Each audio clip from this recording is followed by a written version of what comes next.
All India महिला सांस्कृतिक संगठन ओडिशा राज्य कमिटी आनुकूल्य रे पंचम सारा ओडिशा महिला सम्मेलन अनुष्ठित हो जाइछि। अर्थनैतिक राजनैतिक सामाजिक सांस्कृतिक पारिवारिक शिक्षागत आदि समस्त क्षेत्र में संकट अत्यंत असह्य अवस्था पहुंचुछि। आकाश छुआ दरदाम वृद्धि व्यापक बेकारी और छटई सांगकू असंगठित क्षेत्र में कर्मरत लक्ष लक्ष महिला श्रमिकों समेत कोटी कोटी श्रमिक और कृषकों अवस्था अत्यंत दयनीय।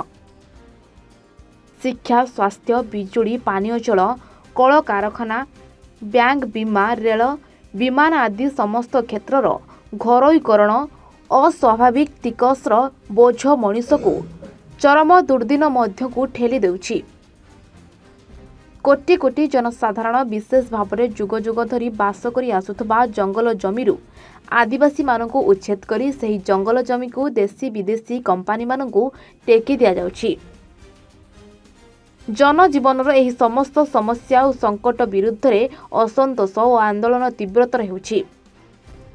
प्रतिवाद आंदोलन असंतोष को समूले ध्वंस करने उद्देश्य रे शासक श्रेणी और तार सरकार माने अत्यंत षड़यंत्रमूलक भावे समाजरू समस्त नीति नैतिकता और मनीष पणिया को संपूर्ण विलोप करदेवा उद्देश्य रे दिन पर दिन आहुरी भयंकर आक्रमण चलाइछंती।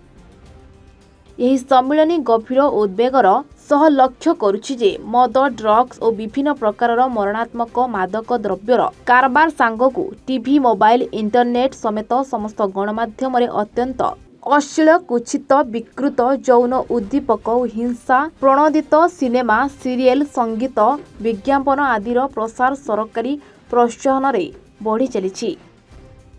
एहार कुपरिमाण जोगो समग्र सामाजिक सांस्कृतिक जीवन और विशेष भाव में नारी और शिशु मानकर निरापत्ता अत्यंत उद्वेगजनक स्थिति रे पहुंची।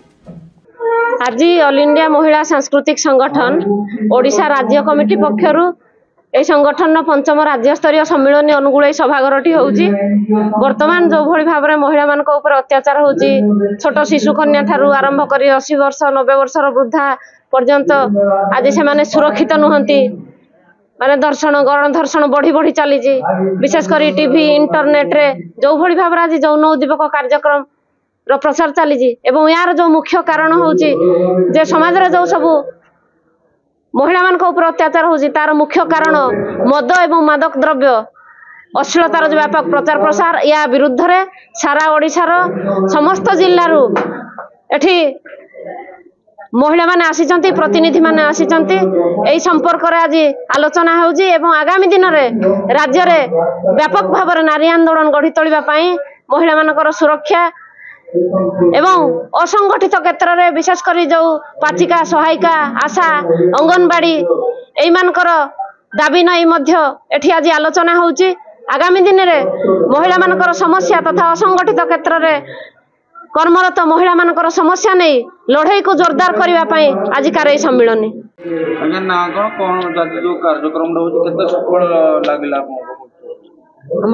प्रभामंजुला ब्रह्म ऑल इंडिया महिला सांस्कृतिक संगठन सेक्रेटरीएट बॉडी मेंबर आम आज पंचम सारा ओडिशा महिला सम्मेलन अनुष्ठित होउची एवं एही सम्मेलन एभली परिस्थिति अनुष्ठित होउची जेतबेले सारा भारत वर्ष रे कोनोसी जगह भी महिला शिशु निरापद नहंती। आज इंटरनेट रे विशेषकर मोबाइल माध्यम अत्यंत अश्लील जिनसर प्रसार होउची जहा फल के मनीष पणिया ध्वंस होउची एवं मनीष पणिया मानविकता ध्वंस होवा फल आज शिशु कन्या पद रक्षा पाउनी।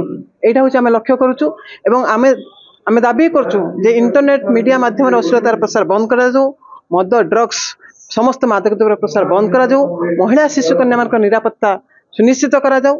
ता सहित दरदाम वृद्धि नित्य व्यवहार जो जिनस पत्र दरदाम वृद्धि बंद करा जाऊ, शिक्षा स्वास्थ्य व्यवसायीकरण बंद करा जाऊ, इलेक्ट्रिसिटी बिजुली जोटा पर आज दर वृद्धि होती लोक हैरान होती इलेक्ट्रिसिटी बिजुली दर कमा जाऊ। ता सहित पानीय जल ताकू भी आज घरोईकरण कर सारी सेटा मनुष्य निहाती दरकार ताकू न करंतु सेटा बातिल करा जाऊ। एवं एठी अनुगुण महिला महाविद्यालय जो अच्छी ताकू महान मालती चौधरी स्वाधीनता संग्रामी तांको नाम नामित करा जाऊ। एवं अनुगुण जो मदभाटी है दुर्गापुर आप जानते आम आगुरी लड़ाई कर आसुचु एवं आज आम दाबी रही दुर्गा मदभाटी बदल शीतल मद डिपो मद डिपो बदल एटी शीतल भंडार प्रतिष्ठा करा जाऊ चाषी मानकर निहाती दरकार जोटा सेटा करा जाऊ किंतु लोकों को एभली हैरान करा न जाऊ मद भाटी तुरंत बातिल करा जाऊ एई विभिन्न दाबी नै कि हमर आज सम्मेलन अनुष्ठित होउची। अनुगोलरू ललाटेन्दु नायकଙ୍କ रिपोर्ट एओवन ओडिशा।